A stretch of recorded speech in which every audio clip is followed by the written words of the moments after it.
Jadi maafin ibu ya kalau ibu pernah ninggalin kalian. Itu bukan karena ibu jahat atau apa gitu. Itu karena memang demi masa depan kalian yang lebih baik, bisa memberikan tempat berteduh, bisa memberikan kamu sekolah yang lebih tinggi daripada ibu, dan semoga kedepannya nanti kamu lebih sukses lagi dari ayah dan ibu. Maafin ibu ya anak-anak ya.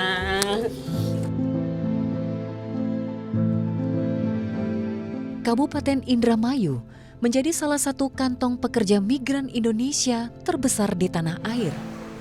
Puluhan ribu warga setiap tahunnya merantau ke berbagai negara untuk bekerja, menjadikan migrasi sebagai bagian yang lekat dengan kehidupan masyarakatnya.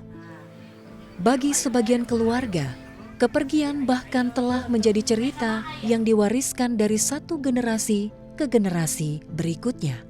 Saya juga sempat berpikiran ya memang sekarang kan anak udah sama saya, jadi anak itu dia taunya orang tua saya. Nggak mengenali, takutnya nanti dia datang tuh sama orang tuanya. Kayak gitu, dulu juga saya kan begitu Mbak. Waktu saya pergi ke luar negeri, anak saya sama orang tua saya. Ketika saya pulang juga, anak saya nggak mengenali saya, itu bukan mama saya ini, madenya. Begitu, coba gimana nggak sakit hati. Inilah refleksi, temukan kisah, temukan harapan.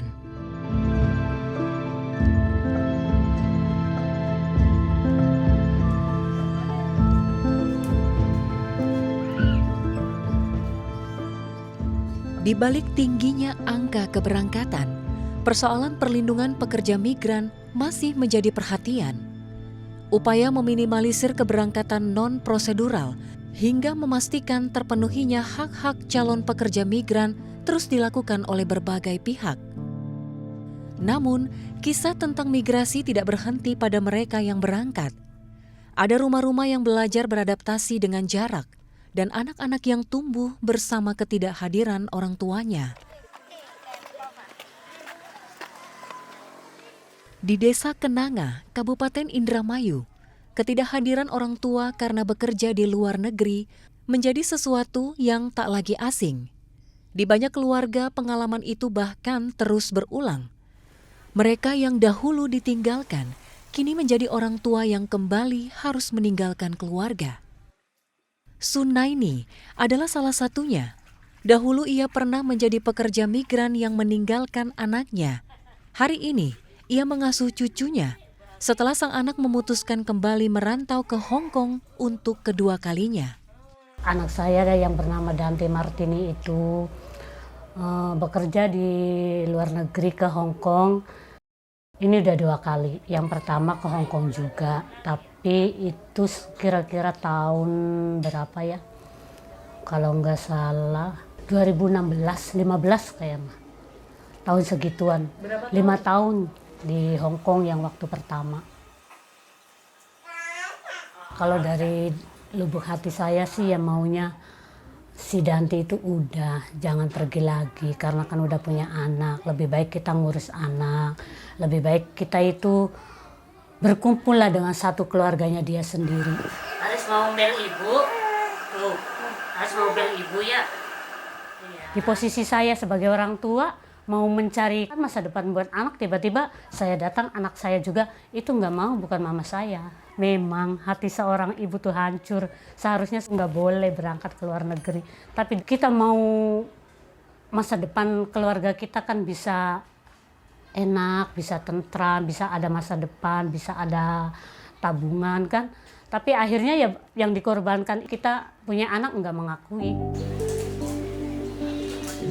Saya ridho mengurus anaknya dia.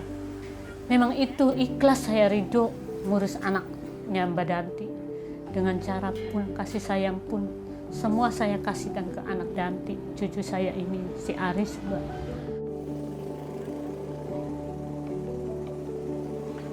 Bagi sebagian perempuan di Indramayu, bekerja di luar negeri bukanlah pilihan yang mudah.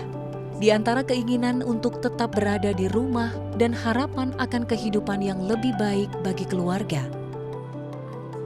Jika Sunaini melepaskan anaknya kembali merantau demi masa depan keluarga, Caswati pernah berada di posisi yang sama. Di tengah himpitan ekonomi dan tanggungan yang harus dituntaskan, ia memutuskan bekerja ke Taiwan pada 2012. Saya akhir tahun 2012 memutuskan untuk bekerja ke Taiwan. Alasan saya kenapa pergi ke Taiwan, karena memang perekonomian keluarga ya. Waktu itu ketakutan terbesar saya itu, saya punya hutang. Karena saya punya hutang itu, hutang yang harus kita lunasi, nggak ada pilihan lain gitu selain kita pergi ke sana. Mungkin saya bisa bekerja di sini, tapi bisa menghabiskan bertahun-tahun untuk mengumpulkan uang itu.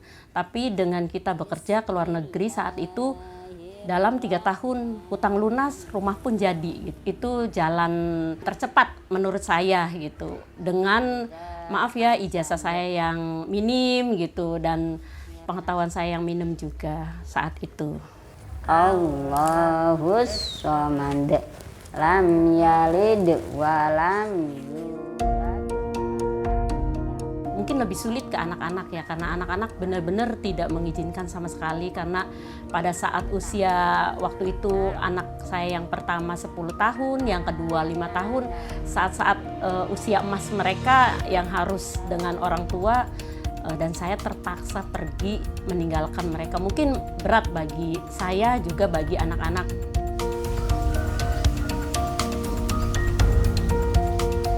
Kak, ya Bu, kakak tuh rencananya mau kerja di mana gitu?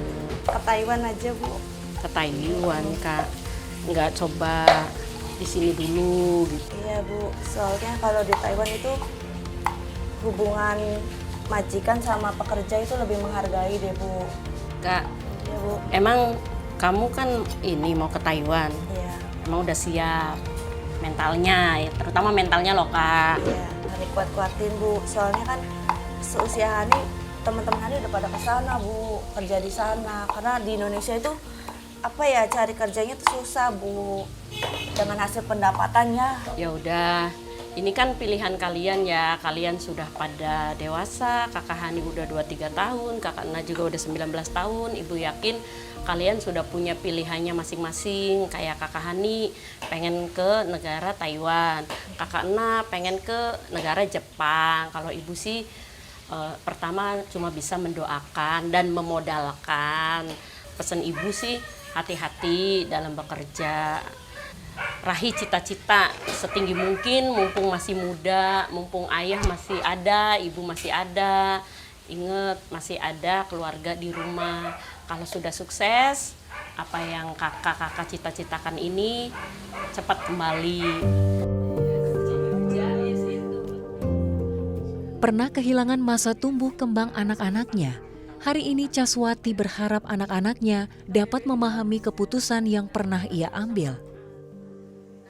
Bagi sebagian orang, kepulangan pekerja migran dapat berarti awal dari keberangkatan berikutnya. Namun, Caswati memilih jalan yang berbeda. Alih-alih kembali merantau, ia memutuskan membangun kehidupan bersama keluarganya. Perlahan, ia menemukan alasan untuk tetap tinggal. Kalau untuk sekarang ya, maksudnya kita ya lebih memilih di negara sendiri ya, karena kita bisa bekerja, bisa dekat sama anak-anak juga dengan penghasilan yang lebih dari yang kita bayangkan gitu. Jadi untuk kembali lagi ke sana tuh mikir-mikir gitu. Jadi ya alhamdulillah udah di sini aja gitu. Insya Allah cukup untuk bisa menghidupi kita sekeluarga dan menyekolahkan anak-anak gitu. Insya Allah cukup. Ya pertama gitu, anak-anak bilang, Bu jangan pergi jauh-jauh lagi, jangan bekerja jauh-jauh lagi. Jadi kita juga sebagai orang tua juga mikir gitu, iya ya gimana, kenapa kita nggak bikin usaha sendiri aja di sini gitu, kenapa nggak kita apalah gitu sekiranya bisa menghasilkan uang di negara sendiri gitu. Sampai akhirnya saya bertemu sama Mbak Darwina itu di rumah edukasi. Alhamdulillah dari rumah edukasi itu saya bisa berwirausaha, karena di rumah edukasi itu juga kita bisa belajar kewirausahaan, kita bisa belajar tentang gimana berwirausaha gitu. Income dan outcome-nya itu yang jelasnya gimana, itunya gimana gitu. Jadi lebih mengerti gitu. Bagi Caswati, alasan itu hadir melalui Rumah Edukasi Kenanga. Berawal dari menjadi ruang belajar bagi anak-anak keluarga pekerja migran, Rumah Edukasi Kenanga juga menjadi tempat para purna PMI membangun kehidupan baru melalui pelatihan kewirausahaan dan pemberdayaan ekonomi. Sebenarnya saya melihat daripada lingkungan di sekitar, kemudian istri mendampingi beberapa case purna migran maupun migran aktif ya, di mana ada salah satu permasalahan di pola asuh. Satu itu baik di rumah tangga maupun di lingkungan sekitar. Artinya saya jangan sampai keluarga saya seperti itu gitu. Ada yang anaknya lebih nurut ke pengasuhnya, ada anaknya lebih condong ke emak neneknya, ada juga lebih condong dia nurutnya ke tetangga. Nah, nanti baru Sida ceritakan sih bagaimana ngikutin kelas di sini setelah pulang dari sana seperti apa. Awal mula Rumah Edukasi Kenanga berdiri sebenarnya balik lagi ke awal ya, berdasarkan empati saya sebagai purna pekerja migran dan masyarakat Indramayu ya, pada umumnya yang merasa simpati ya kepada teman-teman pekerja migran ya, khususnya anak pekerja migran dan juga purna pekerja migran. Kenapa saya mengatakan purna pekerja migran? Karena banyak teman-teman purna pekerja migran yang pulang ke Indonesia, mereka bingung untuk memulai usaha apa. Terus kemudian juga banyak yang memang ketika pulang ke tanah air, mereka nggak punya uang sama sekali gitu ya. Karena memang mungkin karena pada saat luar negeri mereka lebih mengutamakan kebutuhan yang sifatnya konsumtif. Makanya kenapa ada Rumah Edukasi Kenanga, tujuannya adalah ingin menjembatani teman-teman purna dan keluarga migran untuk bagaimana mereka memulai usaha dan mendapatkan pendidikan, pendampingan dan juga pembakalan ya terkait tentang ilmu kewirausahaan seperti itu.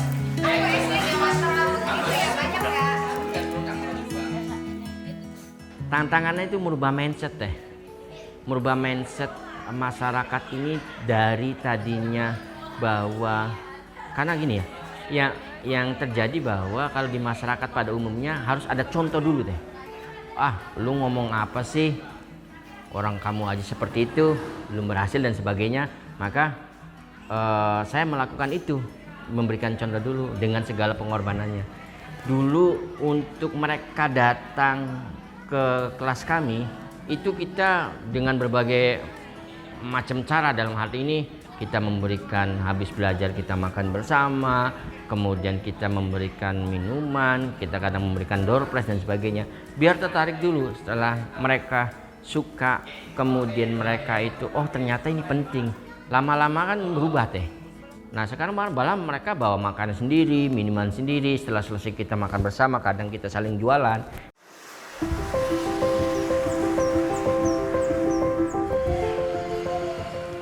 Monggo, selamat siang, Mbak. Monggo, selamat siang. Ini dari mana nih? Kertasmaya. Dari Kertasmaya, Indramayu ya. Gimana, ada yang bisa dibantu?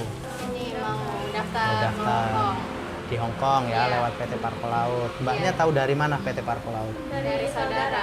Oh saudara, saudaranya sudah pernah proses di sini? Sudah. Itu sudah membuktikan ya di PT Parko Laut tidak ada potongan berarti? Iya, Sudah. Nah kalau boleh tahu mbaknya dari ex negara mana? Hongkong. Hongkong. Wah, berapa tahun di Hongkongnya kalau mbak? 2 tahun. 2 tahun. Kalau mbak? 2 tahun. Oh sama, 2 tahun semuanya di Hongkong. Iya. Ya. Merantau ke luar negeri telah menjadi bagian dari perjalanan hidup yang terus berulang bagi sebagian warga Indramayu. Menyadari bahwa siklus ini tidak mudah diputus, berbagai upaya terus dilakukan. Perlindungan terhadap pekerja migran menjadi salah satu hal yang penting. Mulai dari memastikan terpenuhinya hak-hak pekerja migran hingga menghadirkan proses rekrutmen yang adil dan transparan bagi mereka yang memutuskan untuk berangkat. Kebetulan dulunya saya masuk NGO Ya, namanya Keluarga Migran Indonesia. Beberapa kasus diadvokasikan ya. Pada intinya kita itu ingin membantu agar CPM itu mendapatkan hak-haknya. Ya, sebenarnya untuk saya sendiri ya Mbak ya, agar ingin perekrutan itu fair gitu loh. Gimana dulu prosesnya? Potong gaji apa tidak ada potongan? Potong gaji. Potong gaji. Iya, Berapa potong bulan gaji. Mbak potongannya? Selama 6 bulan. Selama 6 bulan dipotong gajinya. Iya. Satu kali potong berapa juta? 5 juta. 5 juta? Berarti itu 5 juta selama 6 bulan, berarti Selama 30 6 juta. Lumayan ya Mbak ya. Iya, lumayan. Ini saya jelaskan kenapa di PT Parpol Laut itu tidak ada potong gaji ya Mbak ya. Karena semua majikan di Hong Kong itu sudah membayar ya, bayarnya di agensi. Nah, uang yang dari majikan ini untuk biaya prosesnya Mbak di Indonesia. Iya. Ya, karena sudah dibiayai oleh majikan, makanya Mbaknya ini nggak punya hutang sama PT. Makanya tidak ada potong gaji. Ya, fair recruitment itu kalau menurut kami ya Mbak ya, ada transparansi. Ya, ada kejelasan hak dan kewajibannya, itu dijelaskan di awal. Sehingga dari calon pekerja migran Indonesia itu dibekali informasi yang sesuai gitu loh. Kayak contoh majikan di Hong Kong ini kan sebenarnya sudah membayar. Nah, kita jelaskan di awal agar pekerja migran Indonesia itu memahami, oh ya ternyata kita itu dibiayai loh sama calon majikan. Jadi sehingga kita tidak ada potong gaji seperti itu. Ya, jadi untuk step by stepnya yang pertama itu ketika CPMI datang itu tidak boleh langsung daftar. Itu wajib kita kasih penjelasan tentang alur proses, kenapa kita tidak ada potong gaji. Nah, itu harus jelas di awal. Ya, terkait masalah proses dari awal sampai akhir itu kita rincikan. Sehingga CPMI itu ketika sudah masuk ke PT Parpol Laut itu sudah mendapatkan informasi yang jelas dan gambarannya juga jelas gitu, Mbak.